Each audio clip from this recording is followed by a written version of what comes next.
الشيطان الرجيم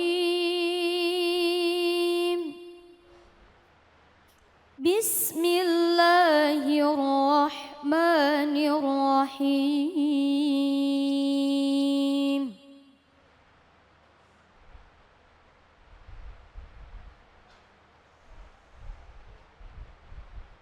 قل لا أملك لنفسي ضرا ولا نفعا إلا ما شاء الله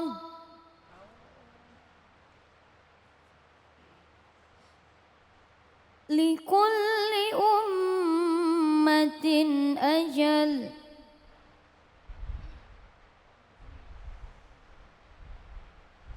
إذا جاء أجلهم فلا يستأخرون ساعة ولا يستقدمون صدق الله العظيم. Yang tadi sama-sama kita simak adalah pembacaan ayat suci Al-Quran surah Yunus ayat ke-49. Nah, untuk mengetahui kajian tafsirnya, makna yang dalam dari ayat ini, mari sama-sama kita simak kajiannya bersama dengan guru kita Kiai Sahdan. Fadol Kiai. Assalamualaikum warahmatullahi wabarakatuh. Waalaikumsalam warahmatullahi wabarakatuh. Bu, boleh nggak saya tanya? Boleh.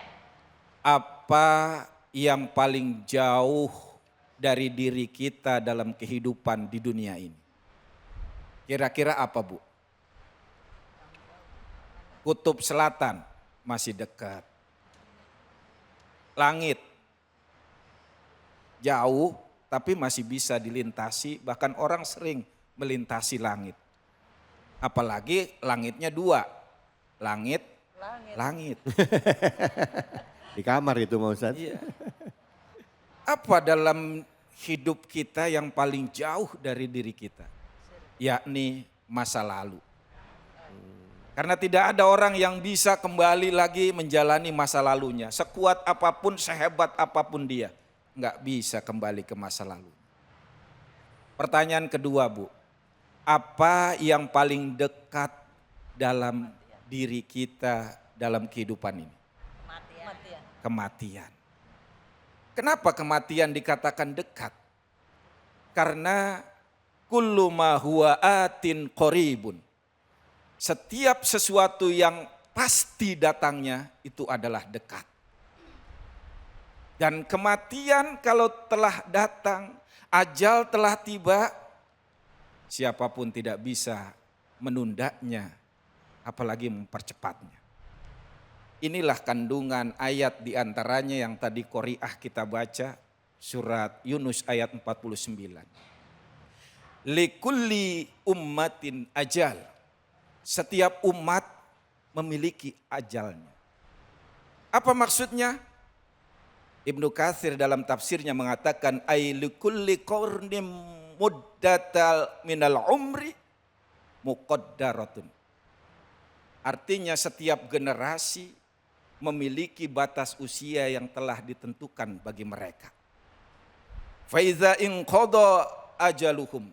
Apabila batas waktu usianya itu telah tiba masanya, fala yastakhiruna sa'atan wala yastaqdimu. Maka mereka tidak bisa menundanya sesaat pun dan juga tidak bisa mempercepatnya. Kama qala Allah Ta'ala, dan ini juga sejalan dengan firman Allah dalam surat yang lain, wala yuakhirallahu nafsan idza jaa ajaluha. Dan Allah tidak sekali-kali menunda kematian seseorang jika ajalnya telah tiba. Bu, begitu amat dekat kematian. Dan kematian adalah sebuah kepastian. Tetapi banyak orang yang sering lalai terhadap kematian. Saking dekatnya, saking pastinya, dia sering lupa dengan kematian. Bahwa kematiannya selalu mengintainya. Maka dalam kehidupan ini kita sering melihat orang yang maksiat jalan terus. Sholat ditinggalin terus. Kenapa? Karena dia nggak sadar bahwa kematian ini bisa kapan saja datang. Ajal bisa kapan saja menjemput, Bu. Betul. Betul. Dan kita memang ini kampung halaman kita emang akhirat, bukan di sini. Dulu waktu SD, kita kan kalau diumumin sama guru ya, bapak-bapak, ibu-ibu, anak-anak, ya bapak-bapak dan anak-anak, karena ada rapat dewan guru, jadi hari ini sekolah libur, anak-anak boleh pulang. Wah, girang semua itu. Seneng nggak? Senang. Seneng. Nih kalau lebaran kita mudik bisa pulang, seneng nggak? Senang. Kenapa? Pulang ke kampung halaman. Nah satu hari nih ibu-ibu habis usianya, pulang kampung ke akhirat. Seneng nggak? Jawabannya ragu. Dibilang seneng takut besok. Bu, Ya. mau kita senang atau takut pun tentang kematian, mau kita siap atau tidak dengan ajal yang datang, ajal itu pasti akan menghampiri kita. Akan menjemput kita. Betul. Karena itu ajal itu dirahasiakan. Dan untuk apa? Hikmahnya supaya kita bisa maksimal berbuat kebaikan dan beramal soleh. Tapi di sisi lain karena saking dirahasiakannya, orang sering lupa merasa hidup di dunia selamanya. Sehingga kalau ada yang meninggal kita anggap orang itu si fulan mendadak meninggalnya. Padahal bukan mendadak. Kematian ajal kita sejak usia di kandungan ibu kita 4 bulan udah ditentukan ajalnya. Tapi sering kita bilang si fulan mendadak matinya. Bahkan ada yang bilang aneh banget si Udin. Kenapa aneh? Semalam baru ngopi bareng, pagi udah meninggal. Kalau kata saya mah itu enggak aneh. Yeah. Yang aneh mah itu aneh si Udin. Kenapa? Semalam meninggal, tadi pagi ngopi bareng. Itu yang aneh. Betul? Iya, iya. Iya. Kalau malam ngopi pagi meninggal biasa. Karena itu kematian tidak mengenal usia, tidak menunggu tua, yang muda banyak yang meninggal. Enggak harus tua, yang muda pun banyak. Tapi kalau udah tua, ya emang udah waktunya. Iya, iya. Iya kan? Betul, Ustaz. Kematian tidak selalu bersanding dengan yang namanya sakit, sehat pun banyak. Banyak Ustaz. Maka yang terpenting bukan kapan kita meninggal dan di mana kita meninggal, tapi sudah berapa siap kita menghadapi kematian dan sudah seberapa banyak bekal yang kita persiapkan. Masya Allah. Ini Bapak Ibu yang dimuliakan oleh Allah Subhanahu wa Ta'ala. Tapi anehnya banyak orang yang udah tahu kematian pasti datang. Kematian tidak bisa ditunda. Surga pun kita belum dijamin masuk surga. Betul? Betul.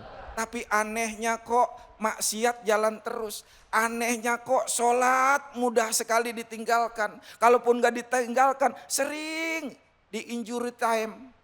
Di akhir-akhir. Kalau bola keren injury time. Sholat tuh di injury time. Udah zuhur mau habis baru sholat. Nah, terus asar udah mau habis baru sholat. Akhirnya bilang capek jadi orang Islam. Kenapa? Dikit-dikit sholat, dikit-dikit sholat. Lu sholatnya mepet Paul. Gimana enggak dikit-dikit sholat, dikit-dikit sholat. Jadi Bapak Ibu yang dimuliakan oleh Allah Subhanahu wa Ta'ala. Maka manfaatkan kesempatan sisa umur kita ini untuk memperbanyak amal soleh. Mendulang kebajikan-kebajikan. Karena disinilah tempatnya beramal, nanti di akhirat tempatnya hisab. Jangan sampai kita nyesal di kemudian hari. Yakinlah bahwa apapun yang kita lakukan di dunia nanti ada hisabnya di akhirat. Dan ingat sekali lagi, kalau ajal sudah datang menjemput, kita tidak bisa menundurkannya, mengakhirkannya walau sedikit, walau sebentar saja. Dulu malaikat belum siap, saya nggak bisa. Oleh karena itu mudah-mudahan kita semuanya menjadi orang-orang yang dicatat umurnya manfaat, penuh berkah, penuh taat kepada Allah Subhanahu wa taala. Amin. Ya. Amin, amin. Ya Rabbal Alamin. Terima kasih banyak Kiai Sadan. Silakan Ibu yang mau bertanya, monggo. Ya. Assalamualaikum warahmatullahi wabarakatuh. Waalaikumsalam warahmatullahi wabarakatuh. Perkenalkan saya Ailela dari pengurus Majelis Taklim Harapan Mulia. Ya. Ustadz, saya mau bertanya, apakah di dalam Islam atau di dalam Al-Quran ada tanda-tanda jika orang mau meninggal? Terima kasih. Wassalamualaikum warahmatullahi wabarakatuh. Waalaikumsalam warahmatullahi wabarakatuh. Biasanya sering nih, biasanya ketahuannya pas udah meninggal kan. Udah pas meninggal kita, pantes kemarin dia begini gitu ya. Gitu. Tapi benar nggak Islam ada ngasih isyarat itu? Silakan Ustaz. Baik Bapak Ibu yang dimuliakan oleh Allah Subhanahu wa taala. Secara eksplisit dalam Al-Quran dan hadis sebetulnya tidak ada tanda-tanda yang jelas ya. Bagaimana orang ketika menghadapi atau menjelang kematiannya. Tapi Bapak Ibu yang dimuliakan oleh Allah Subhanahu wa taala, dulu ada seorang nabi yang bernama Nabi Yakub, itu soulmate-nya, teman dekatnya itu malaikat Israel. Nih jarang-jarang punya teman malaikat Israel. Iya. Satu hari ketika malaikat Israel silaturahim berkunjung yang kesekian kalinya, Nabi Yakub buka omongan. Kat, ya udah soulmate jadi manggilnya kat-kat aja. Apa Yakub? Bagaimana kalau suatu hari nanti engkau datang ke sini bukan hanya sekedar silaturahim, tapi engkau ingin menyabut nyawaku, boleh dong aku dikasih tanda-tandanya. Boleh dong aku dikasih bocorannya, kita kan soulmate. Gitu. Yeah. Oh siap, siap Nabi Allah. Singkat kata, hari berganti hari, minggu berganti minggu, bulan berganti bulan. Datanglah malaikat Israel suatu hari. Assalamualaikum. Waalaikumsalam. Siapa? Israel. Kalau ribut tuh tengah malam datang ngetok. Gimana kira-kira? Oh silakan masuk Kat. Tidak usah. Lo kenapa?